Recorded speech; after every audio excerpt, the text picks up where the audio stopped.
Good morning, everyone. I'm Cecilia Rouse. I'm the president of the Brookings Institution. Thank you all who are joining us here today in Falk Auditorium and to the many more who are joining in online. It is my absolute pleasure to welcome you to a special conversation with U.S. Secretary of State Antony Blinken for a wide-ranging discussion of the challenges and opportunities for American diplomacy around the world. Tony, thank you so much for making the time to be with us this morning. We are so honored to welcome you back to Brookings. Secretary Blinken has served as the 71st U.S. Secretary of State since 2021. He has had a long and distinguished career in public service, beginning at the State Department during the Clinton administration. Over the years, he's held important roles at the National Security Council, as staff director of the Senate Foreign Relations Committee under then-Senator Joe Biden, as National Security Advisor to then Vice President Biden, and as Deputy Secretary of State during the Obama administration. We are especially grateful to engage with Secretary Blinken at this time of immense international challenges and just ahead of the 75th NATO summit to be held here in Washington next week. There is a lot of ground to cover in the foreign policy landscape, the wars in Ukraine and the Middle East, strategic competition with China, and the influence of our very own elections this fall. In this discussion, we look forward to getting the Secretary's perspective on how the U.S. can use diplomacy as well as other tools to build a more peaceful world and address threats to democracy and stability. To help us navigate these issues in the next 45 minutes, I am delighted to have Suzanne Maloney moderate the discussion. Suzanne is the Vice President and Director of the Foreign Policy Program at Brookings. As a former advisor to senior department officials and a member of the policy planning staff, Suzanne knows well the challenges that the Secretary must confront. So before we begin, I would like to recognize that today's event is part of Brookings' long-running Alan and Jane Batkin International Leaders Forum, run by our Foreign Policy Program. This program brings together world leaders and officials at Brookings for the thoughtful exchange of ideas on critical policy issues. Please note that we are streaming live and on the record. You can share your thoughts via social media using the hashtag Foreign Policy. Following the conversation, we will have a brief Q&A, and our staff will pass around mics in the room. For those viewing online, please send your questions to events@brookings.edu. Thank you, and I hand things over to Suzanne. Thanks.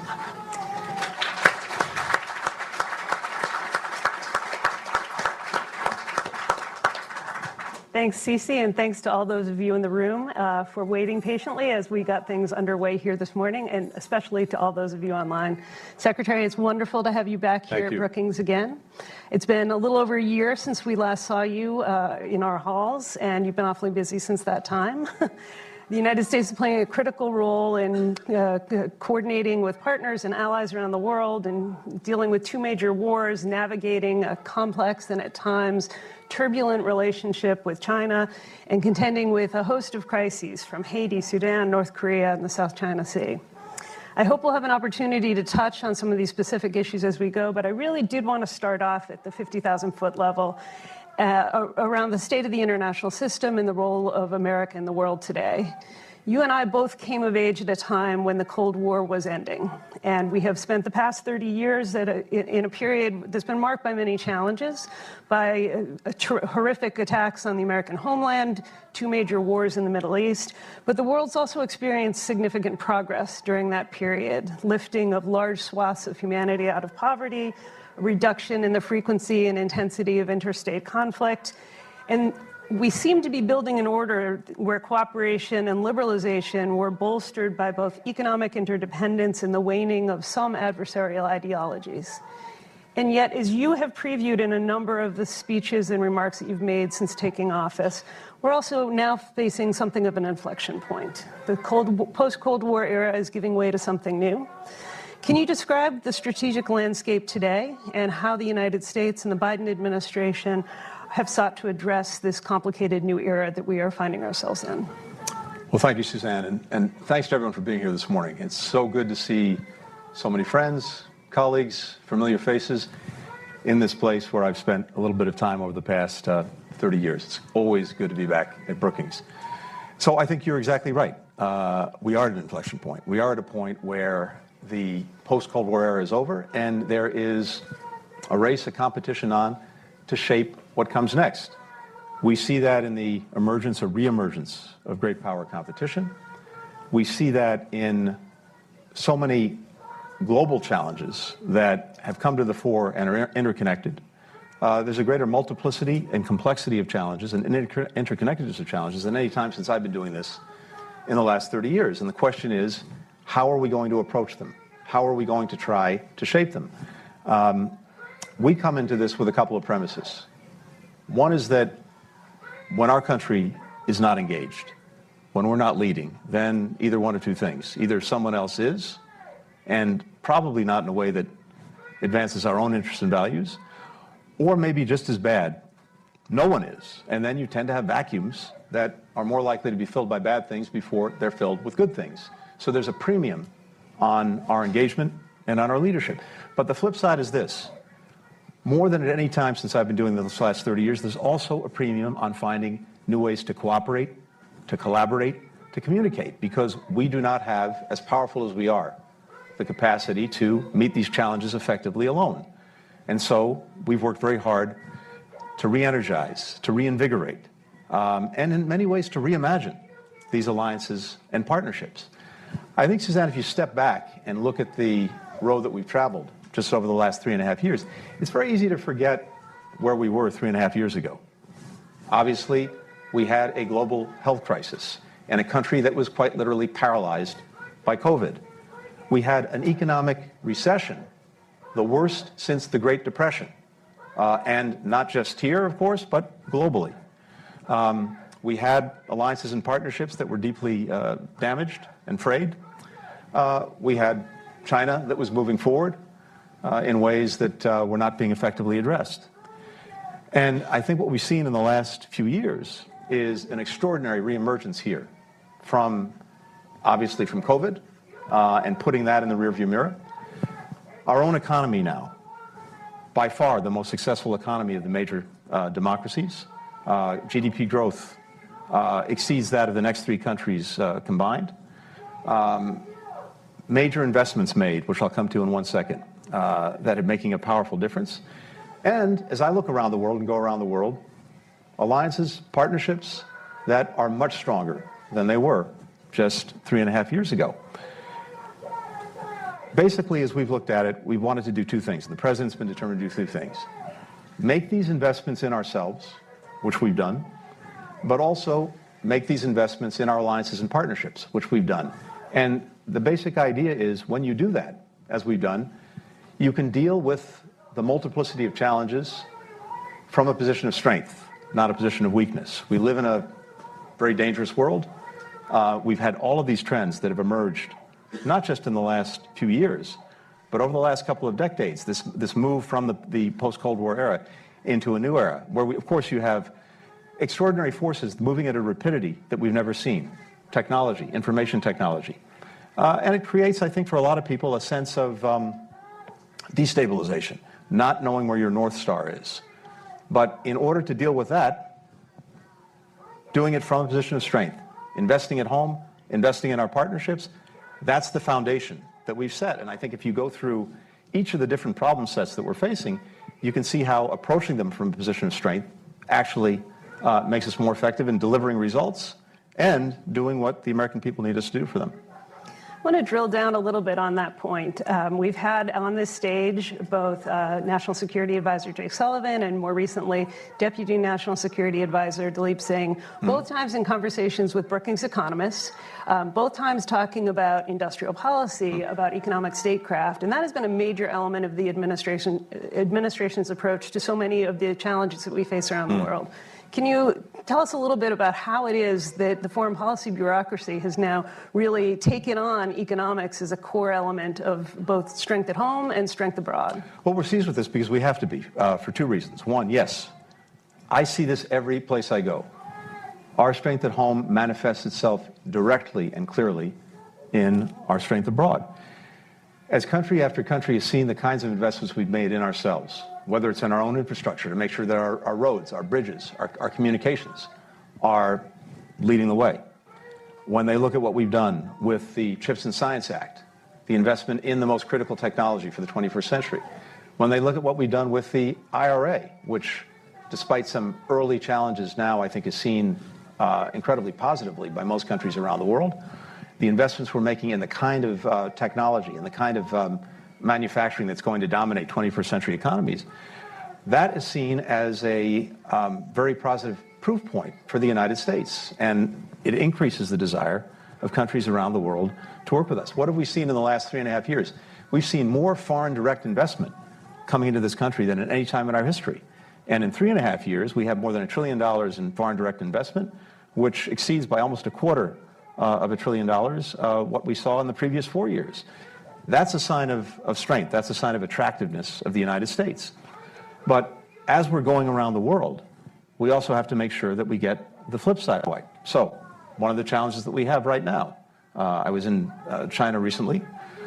We have deep concerns, as you know, about China's overcapacity, trying to export their way out of their own economic challenges, and doing it in a way that saturates our market in critical industries and critical sectors where we're investing right now in goods that are underpriced and designed basically to price out our own manufacturers from these sectors, from these industries, whether it's solar panels, whether it's electric vehicle batteries, et cetera.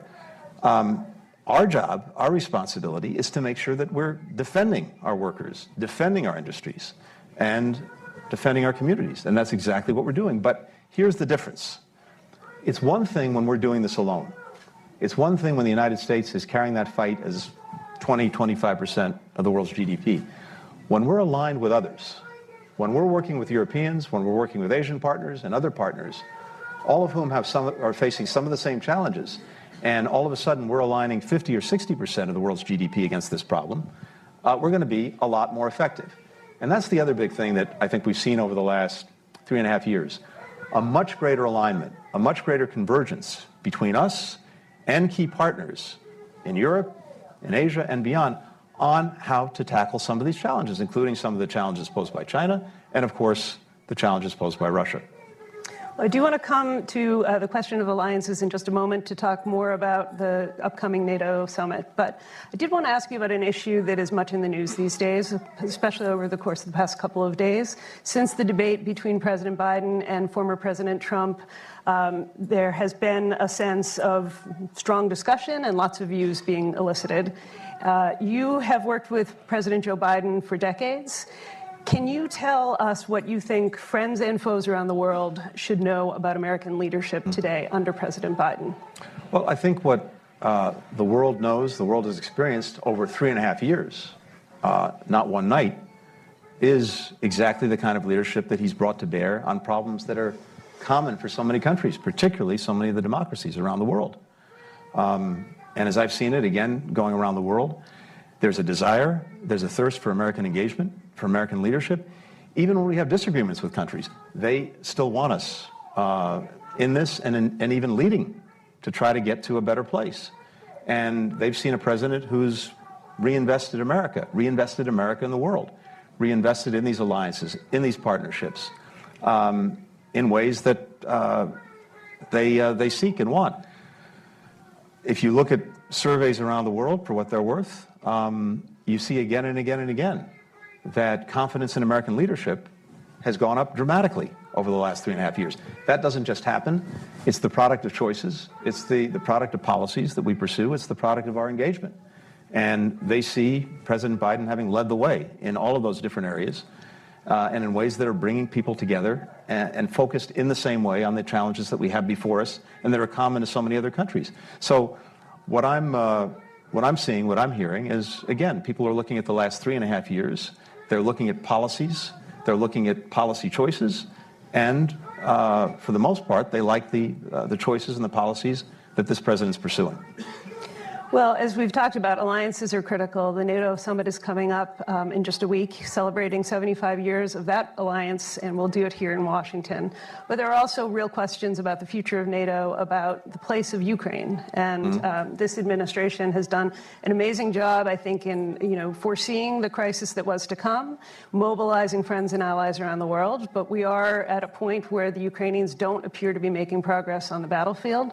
The war appears to be ground to something of a standstill in terms of territory lost and gained.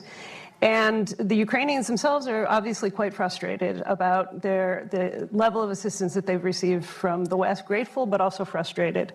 And there was an interview yesterday in which President Volodymyr Zelensky talked about the sense that he has that Ukraine and the West have different understandings of what victory means.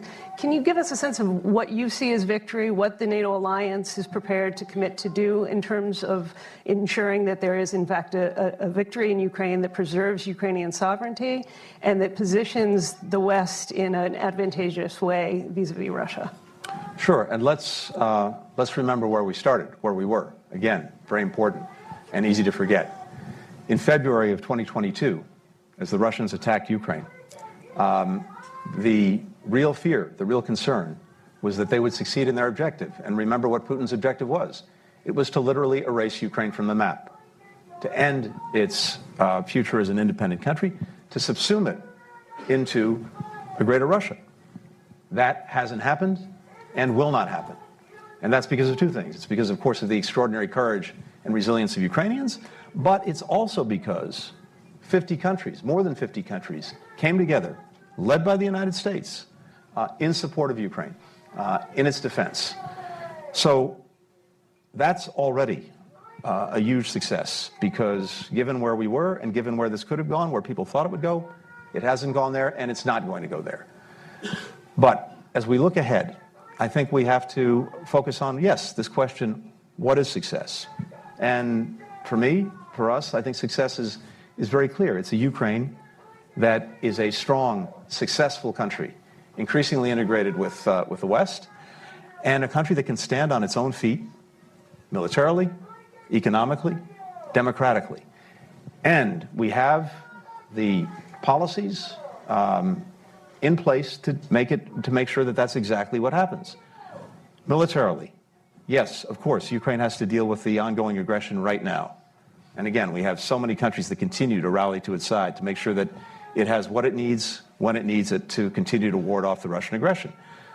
But it's also critical that Ukraine develop the capability to deter and defend against aggression going forward over many years.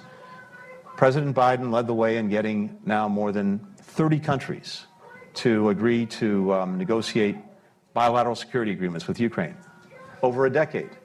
And these agreements, now I think nearly 20 have actually been negotiated and signed, including by the President and President Zelensky just a few weeks ago in Italy on the margins of the G7.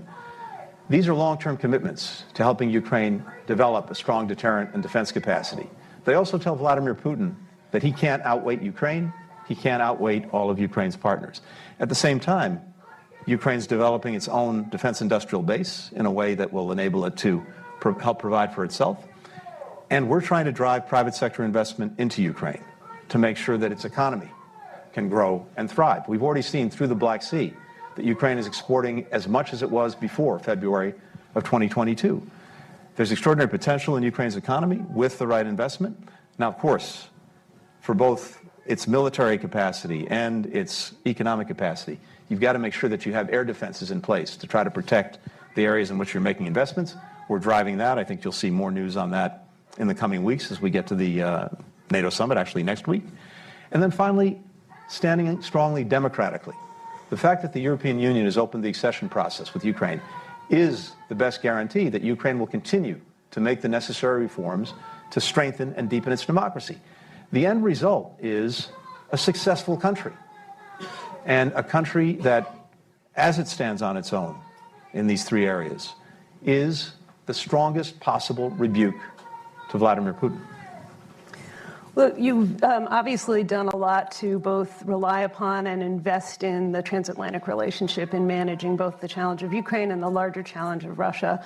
That is a relationship that's underpinned by a long history, deep mutual interests, but also some sense of shared values.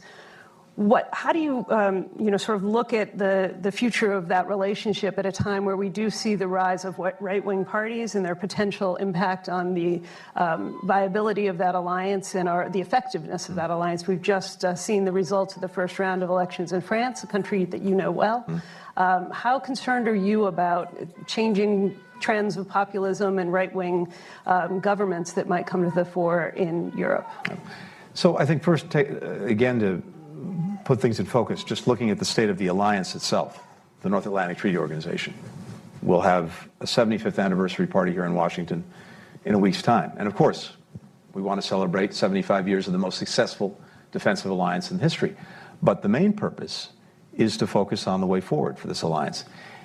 And I think it's a very opportune time to remind people of why NATO matters, why it's so important, and why the investments that we and so many other countries are making in it make a difference. And it really comes back to something very basic that was at the heart of the formation of the alliance to begin with, and that's the power of collective defense. The power of Article 5 that says an attack on one is an attack on all is the strongest possible deterrent to aggression, the strongest and most effective way to prevent war in the first place, to avoid conflict in the first place, because any would-be aggressor knows that an attack on any one member means they're going to have to deal with every member of the alliance. And so I think reminding all of our citizens of the importance of that and how it's been so successful for 75 years and how it remains foundational to our security going forward is an important moment. We have an alliance that is bigger than it was just a few years ago, now 32 members, Finland and Sweden, that I think for most people that would have been unimaginable just a few years ago. We have an alliance that's stronger and has greater investment in it than it's ever had. We now have 23 countries that are meeting the 2% of GDP committed to defense mark that was set at the Wales Summit back in 2014. There were just 9 countries in 2021 that met the mark. We're now at 23. An 18% increase in defense investment by the allies across the alliance.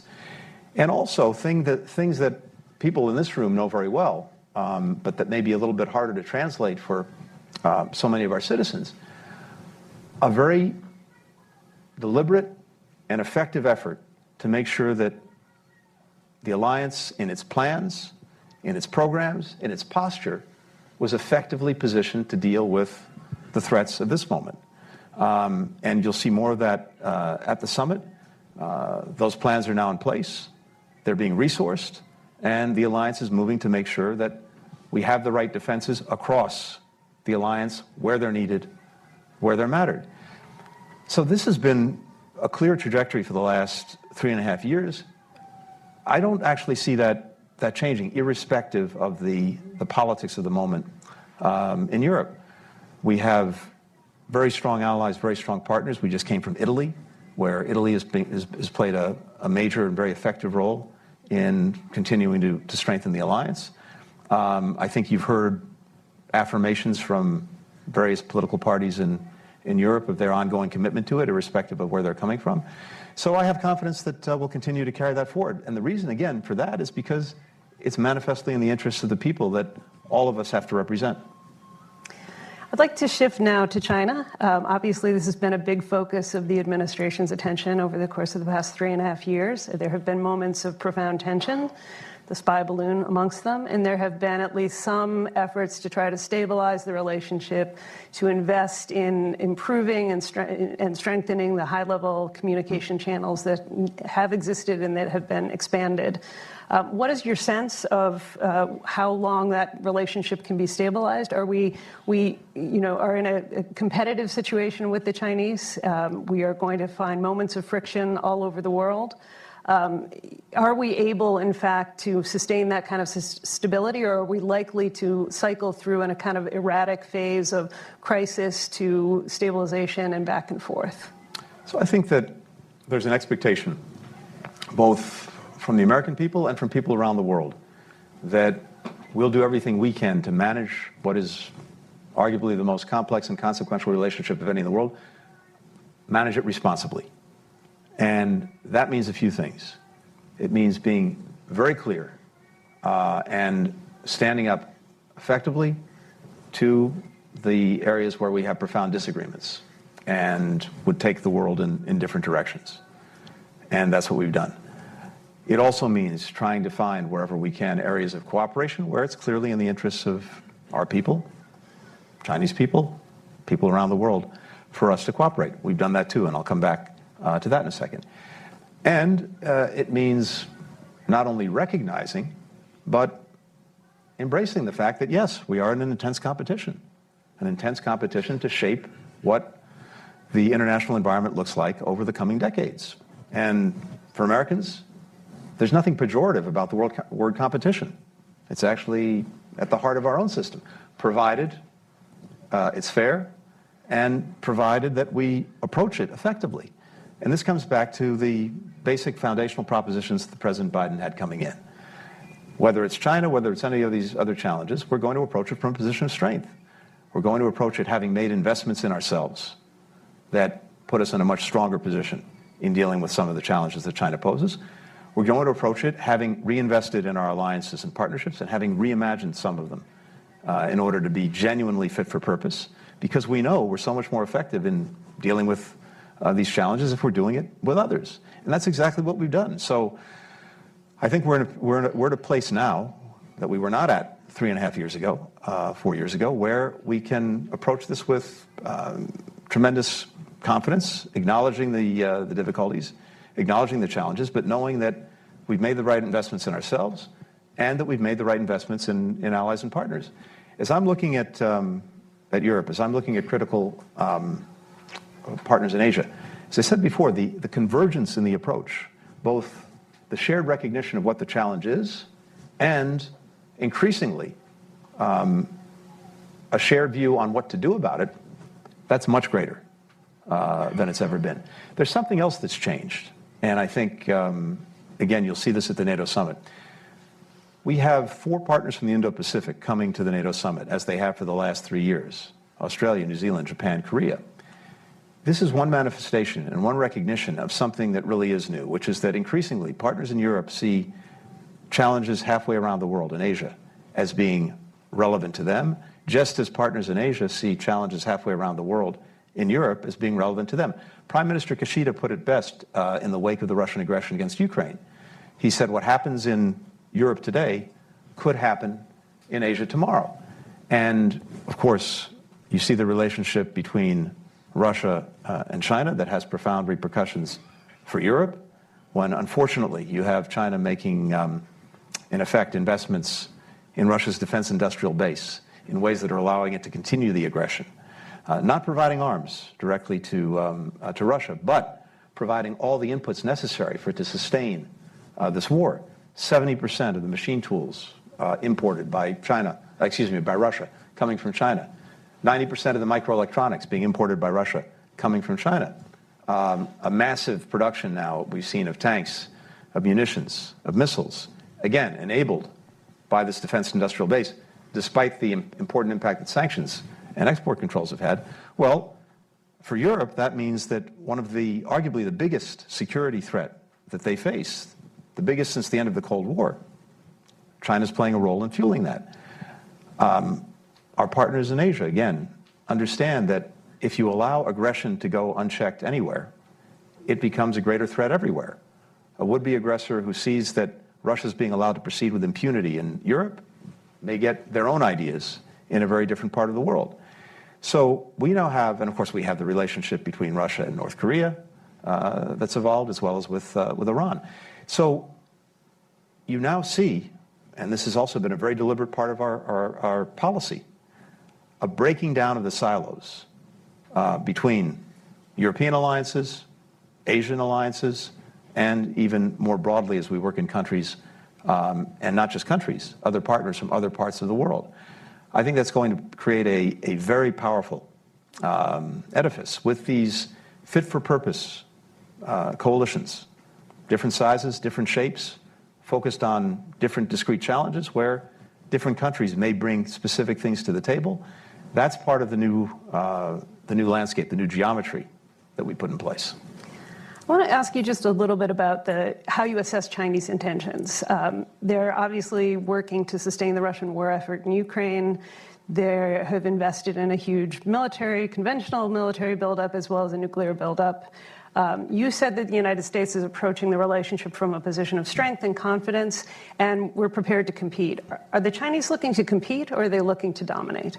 Well, look, I think China's objectives are clear. Over time, over the coming decades, they would like to be the leading country, the dominant country in the international system, militarily, economically, diplomatically. That's clear. And if their vision for the world actually matched ours or matched many other countries, that would be one thing. But they have a different vision of what that future looks like.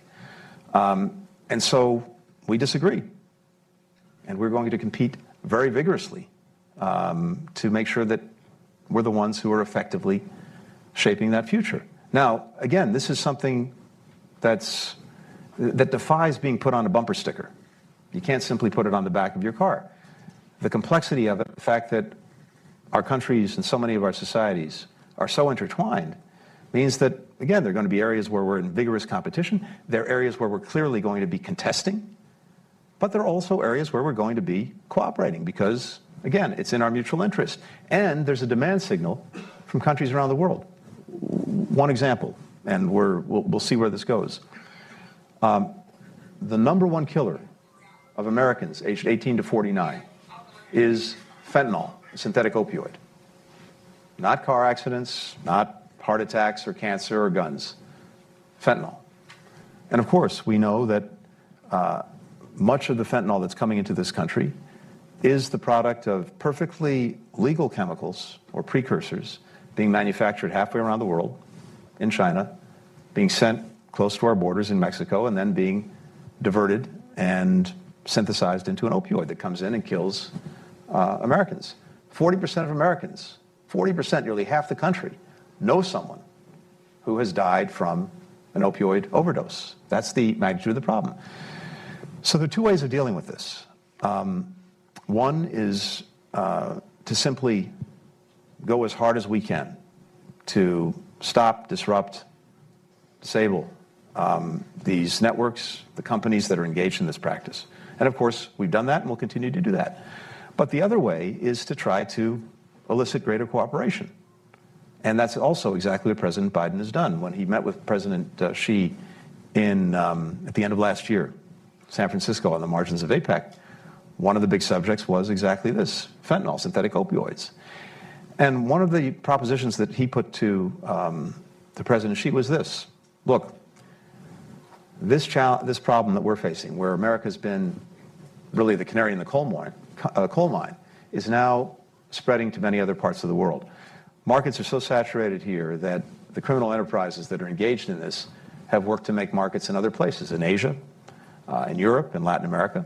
And you're going to have more and more countries insisting that you engage responsibly in dealing with this challenge.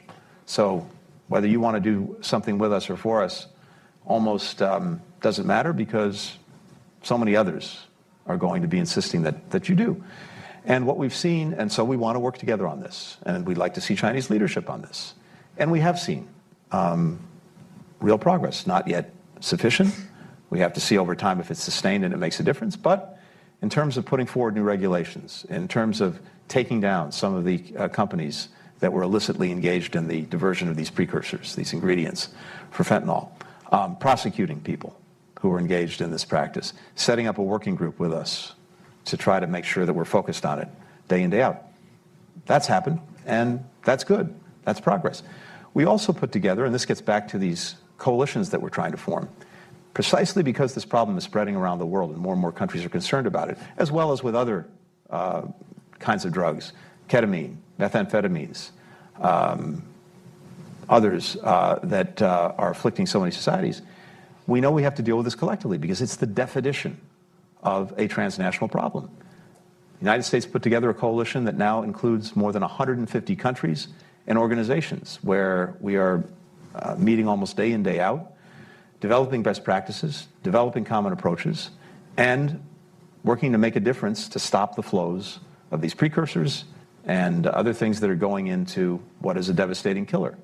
So I cite that only because I think it's so important that we don't lose sight of the fact that the complexity of the challenges, the complexity of the relationship is such that we have to be able to act on it in each of these different areas: the competition, the contestation, the cooperation. Thank you. I want to switch to another part of the world and to another transnational threat, that of terrorism. You've spent an awful lot of time in the Middle East since October 7th and the horrific attacks that killed more than 1,200 Israelis and took another 250 Israelis hostage and dual nationals. You've been deeply involved with the diplomatic effort to try to bring an end to the war and to bring about the release of those still held against their will in Gaza. President Biden put forward an announcement just about a month ago of a plan that would lead to a durable ceasefire over phases and to the release of those remaining hostages. What is your sense of the likelihood that that plan can, in fact, come to fruition? And if it cannot, is there a plan B? I think the proposal that President Biden put forward is achievable, doable, which doesn't mean it will be achieved, doesn't mean it will be done, but it can be and it should be. And what we saw after he put out the proposal is quite remarkable. We've seen virtually the entire world come together in support of that proposal. Country after country standing up saying, yes, we support this. This is the way forward. This is the way to end the conflict in Gaza. This is the way to get the hostages home. This is the way to put us on a path to more durable security, more durable peace, a better future for Palestinians, for Israelis, and actually for the entire region. And so everyone came together in support with one exception, and that was Hamas, which came back with, most charitably, a yes but, trying to impose new conditions, moving the line, actually coming back on positions that it had already agreed to, and trying to get more. So we've been in an intense effort with the Egyptians, with the Qataris, to see if we could close the gaps that Hamas created in not saying yes to a proposal that everyone, including the Israelis, had said yes to. And we're working that almost literally as we speak.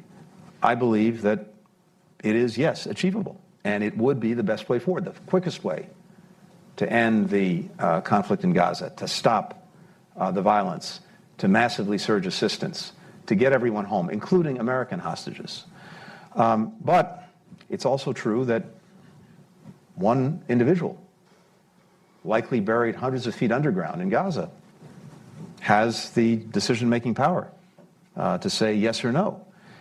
And right now, in not saying yes, Mr. Sinwar is not only holding on to Israeli, American, and other hostages, he's continuing to make a hostage of Palestinian children, women, and men who are caught in a horrific crossfire of Hamas's making. So the question that I can't answer for you is, will he get to yes? The world is looking for it. The world is asking for it. The world is demanding it. Now, if not, of course, we're looking at what comes next, and I think what's critical is this. We'll see. We've heard the Israelis talk about a significant downshift in their operations in Gaza. Remains to be seen. We do know this, one way or another. When this conflict ends, it cannot and must not end with a vacuum in Gaza. It has to end in a way that makes sure that there are clear, coherent, achievable plans for Gaza's governance, for its security, and of course, to start to help people to rebuild their lives that have been so decimated and destroyed. We've been working over the last months with partners throughout the region to develop those plans. And as I said a couple of weeks ago when I was last in the region, a lot of that work is now turned into concrete ideas, concrete proposals that we're sharing with partners in the region, again, as we speak, to try to flesh things out and to try to make sure that we have the broadest possible agreement on what the right way forward is. So the post-conflict plans are critical, because if we get to a moment where the conflict really does shift dramatically, and hopefully the best possible thing would be the ceasefire, if we're not ready, if the region's not ready, then you're going to have a vacuum. And as I said before, vacuums tend to get filled by bad things before they get filled with good things. And we know that there are three things that are unacceptable for Gaza's future: an Israeli occupation, Hamas perpetuating its leadership, or chaos, anarchy, lawlessness, which is what we're seeing in big parts of Gaza today. Absent concrete plans to have an alternative to that, that one of those three things is going to happen. And given all of the extraordinary suffering that we've seen to date, that should be unacceptable, and it's unacceptable to us. And the plans that you've been discussing with regional partners and others, are they ready to go? If for some reason Sinwar were to suddenly have a flash of humanity and accept the plan for a ceasefire and release the hostages, would we be able to move immediately to put the security, the governance, and the start of a reconstruction program in place? Or are we likely to be outpaced by other adversaries in the region who, in past conflicts, have moved more quickly than the international community? Well, we're determined not to be outpaced, which is exactly why we're leaning into this. It's exactly why we've been calling on so many of the concerned countries to engage in this effort. We really started back in January with many Arab partners on this. We've told the Israelis that we expect of them to develop their own plans, their own ideas, and we've not seen enough of that from Israel. But no, precisely because we don't want to be caught off guard by this. This is exactly what all of our diplomats are deeply engaged in as we speak, so that we are ready when we get the moment, and we need to get that moment as quickly as possible. One last question before I turn it over to the audience for just a few questions before we, unfortunately, will have to let Secretary Blinken go back to his very busy day. We have with us in the audience former U.S. Ambassador to Lebanon, Jeff Feltman. We were speaking before the festivities began here about the prospects for significant action in Lebanon. The Israelis seem to be signaling that quite heavily right now, particularly as they downshift in Gaza, that they will have more capabilities to apply to dealing with the threat that is posed by Hezbollah that has forced at least 55,000 Israelis out of their homes in the north. How imminent do you rate that threat, and what is it that the United States is doing to try to develop diplomatic alternatives to a military solution to Hezbollah, which we know has been quite elusive over the decades? One of our primary objectives from day one, since October, was to do everything we could to make sure that this conflict didn't spread, didn't escalate, including and notably to the north, to Lebanon, to Hezbollah, and then maybe beyond. And so this, too, is a place of intense focus. And I think you have a paradox in this moment, which is that, at least in our judgment, none of the main actors actually want a war. Israel doesn't want a war, although they may well be prepared to engage in one if necessary from their perspective to protect their interests, but they don't want one. I don't believe Hezbollah actually wants a war. Lebanon certainly doesn't want a war because it would be the leading victim in such a war. And I don't believe that Iran wants a war, in part because it wants to make sure that Hezbollah is not destroyed and that it can hold on to Hezbollah as a card if it needs it, if it ever gets into a direct conflict with Israel. So on the one hand, no one actually wants a war. On the other hand, you have forces, momentum, that may be leading in that direction, and which we are determined to try to arrest. You have, as you said, Suzanne, 60,000 or so Israelis who've been forced from their homes in northern Israel. Israel has effectively lost sovereignty in the northern quadrant of its country because people don't feel safe to go to their homes. You have many Lebanese in southern Lebanon who've also been chased from their homes. And absent doing something about the insecurity, people won't have the confidence to go back. And that requires two things. It requires, first and foremost, of course, stopping the firing across the border that's endangering people. But it also requires an agreement, reached through diplomacy, to try to deal with some of the elements that are causing this ongoing insecurity, including making sure that forces, for example, are pulled back so that they can't endanger people every single day and that people have the confidence to proceed. Here again, the United States has been deeply engaged in trying to advance this diplomacy, but it also underscores why a ceasefire in Gaza is so critical. Hezbollah, of course, has tied what it's doing to the situation in Gaza and has said that if there's a ceasefire in Gaza, it will stop firing in Israel. Now, it shouldn't be firing to begin with. It's wrong in and of itself, but it's also a reality.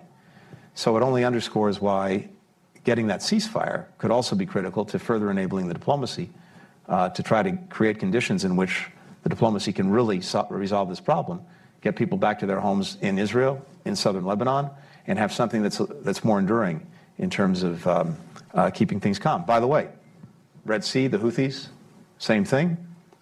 Iranian-aligned militia groups. So much of this is tied to Gaza. And I think it underscores why it's clearly in the strategic interests of Israel as well to effectively bring this to a close.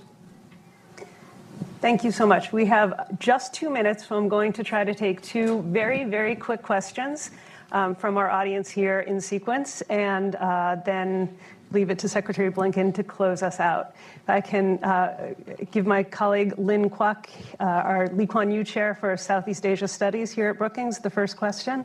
Thank you very much, Suzanne, and thank you, Secretary Blinken. You mentioned several times the greater convergence with Asian partners.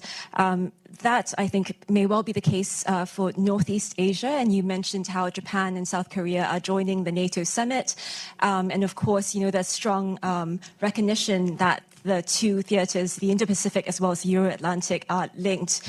But I would suggest that the picture is rather less clear in Southeast Asia. Many of the countries there have not taken a strong stance on Russia's invasion of Ukraine. And in a recent poll, China, for the very first time ever, has edged past the United States in being the region's choice of partner if the region were forced to choose. How do you think the U.S. losing ground to China in Southeast Asia hurts U.S. goals in the broader Indo-Pacific region? And what is being done about it? Thank you. So I'm seeing something different, and I acknowledge the complexity of it, and you're right, it's not a uniform picture, but I'm seeing something different. Look at the relationship, again, just over the last few years, that's evolved between the United States and the Philippines. Look at the relationship that's evolved between the United States and Vietnam. And in different, sometimes quieter ways, relationships with other countries in Southeast Asia. I think we're in a very different place, and I think it's the product of a recognition on the part of a number of countries at some of the challenges that China poses to them and that they have a real issue with, notably China's actions in the South China Sea, which affects the interests of many countries. We see that most prominently with the Philippines, but it's, of course, not just the Philippines. I think countries also recognize that the number one provider of foreign direct investment in those countries is actually the United States. We understand we talk a lot about trade. That's important. But countries also see that the FDI that's going to them and coming from the United States is making a huge difference in the kinds of investments they can make in their own future. And this is something that they not only want to sustain, they want to build. And look, we've been very clear with many partners and countries. We're not asking countries to choose. We're simply trying to make sure that we're providing a clear choice and what I believe in most cases is actually a better choice. The more we're able to do that, the more they see that, I have no doubt where they'll go. Now, again, sometimes that's a little bit more quiet. Sometimes it's a little bit more vocal. But the trajectory is clear. Last thing I'll say on this is this. There's also room for everyone, which is to say, if there are investments that are being made in infrastructure, in connectivity, in the future, that investment's desperately needed. As long as it's the kind of investment that creates a race to the top, not a race to the bottom, not piling debt on country after country, not bringing in your own workers to build a project, not doing something that turns out to have really shoddy standards so that it falls apart in a few years, not ignoring the environment, not ignoring the rights of workers. If that's the kind of investment that's being made, then bring it on. It's great from anywhere, including from China. I think countries, though, are also eyes wide open about the fact that when it comes to China, there is a fusion between the military and civilian sectors, and anything that, quote-unquote, civilian investment does automatically becomes the property of the state and the property of the military. And that's of concern to countries as well. So I see us, again, in a very different place than we were just a few years ago in these relationships, in these partnerships, both individually with a number of countries, but also with some of the critical institutions like ASEAN, where we've had extraordinary ASEAN summits, including here in Washington that President Biden has hosted, to continue to build those relationships. And then individual countries in the region are also part of different collections of countries and organizations that we put together to deal with discrete problems. Many of these countries want support, assistance with their own maritime domain awareness, a fancy way of saying what's happening in the seas around them upon which they're so dependent. We see many countries afflicted with the scourge of illegal, unregulated fishing, where industries are being decimated. We and other countries have provided assistance there so that they can gain control of their own seas and their own waters. All of these things are making a difference every day. And of course, climate's a whole other subject where so many countries are looking for partnership and the kind of partnership that we're working to provide. I think we have time for one more question. I'm looking for someone from our early career staff here at Brookings, perhaps. I see a hand up right there, and I'm sorry I can't call on you by name, but a mic will be coming to you in just a moment. Hi, Sopika, a research analyst at Brookings, originally from Georgia. Thank you for the discussion. And Secretary Blinken, as we approach the 75th NATO summit in Washington, D.C., South Caucasus remains a region of the strategic importance. In the light of the recent developments, including ongoing tension between Armenia and Azerbaijan, Georgia's upcoming election in October 2024, so-called foreign agent law, infrastructural deals in the Black Sea with China, and shifting geopolitical dynamics, meaning reduced Russia influence and increased Western engagement in Armenia, how does the U.S. view the influence and interests of the global powers in the region? Right. Thank you so much. Thanks.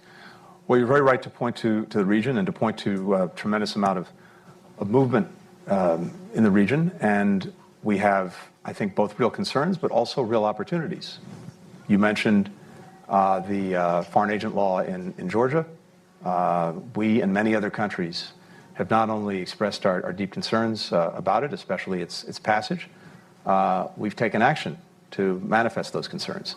And I think you're likely to see more of that. I think it's clearly antithetical to the European direction that Georgia wants to take and that clearly the majority of the Georgian people want to take. Armenia and Azerbaijan, there is an extraordinary opportunity, potential, to realize a peace agreement between the countries that ends decades of conflict and actually creates in the region, I think, a tremendous opportunity for economic connectivity, for economic growth, for connecting countries both east-west, north and south. Azerbaijan has a critical role to play in that. We have invested intensely with our own diplomacy in trying to help bring Azerbaijan and Armenia to a peace agreement. We've done that in very close collaboration, coordination with the European Union. And I think that that's something that really is within reach. I was speaking just about a week ago to President Aliyev on this. I think that's achievable. And it's manifestly in the interests of both Azerbaijan and Armenia, as well as the broader region. So we're attuned to the challenges, including some of the ones you've expressed in Georgia. We're also very focused on some of the opportunity, and the opportunity is real. Thank you. Before I close out our conversation today, I want to ask all of you to help us by staying in your seats while we bring Secretary Blinken and his colleagues to their vehicles. And so if you could just stay put in just a moment. But first, let me please join me in thanking Secretary Blinken, his amazing team, and the amazing team at Brookings that made this possible. Wonderful. Thank you. Thanks, everyone.